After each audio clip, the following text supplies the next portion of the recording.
لله وکفا والصلاة والسلام علی رسول الله.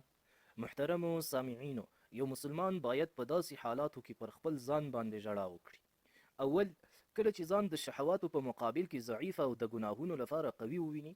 دوهم، کله چې یو بد کار وویني او بد یې ونه بولي، او کله چې ښه کار وویني او خوار یې وبولي. دریم، کله چې د لمونځ د عبادت څخه عادت ته واړوي او د راحت پر ځای یې ستړیا وبولي.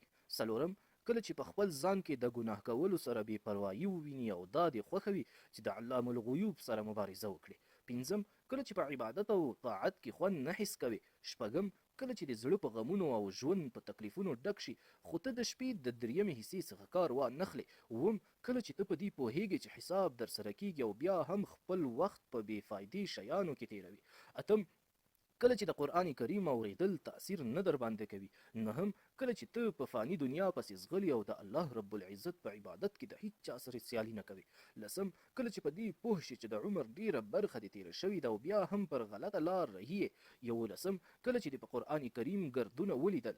دولسم، کله چې ته په دې پوه شوې چې د توبې دروازې تر هغه پورې خلاصې وي چې د روح اخیستل دې نه وي شروع شوي، نو د ویریدونکي، توبه کوونکي، رجوع کوونکي او د هغه چا پر قسم وژاړي چې د خپل بادار د رحمت غوښتونکی او امید کوونکی وي. ښایي دغه ژړا ویده روح راویښ کړي او غافله زړه خبر کړي. ژاړه ژاړه او په خپل رب عز وجل ته ژاړه، ځکه د اوښکو په تویولو کې توبه او رجوع شته. نو محترمو مسلمانانو سامعینو، دغه 14 قسمه هغه شیان دي چې کله په یو مسلمان کې موجود سي، نو دغه مسلمان باید په خپل ځان باندې ژړا وکړي.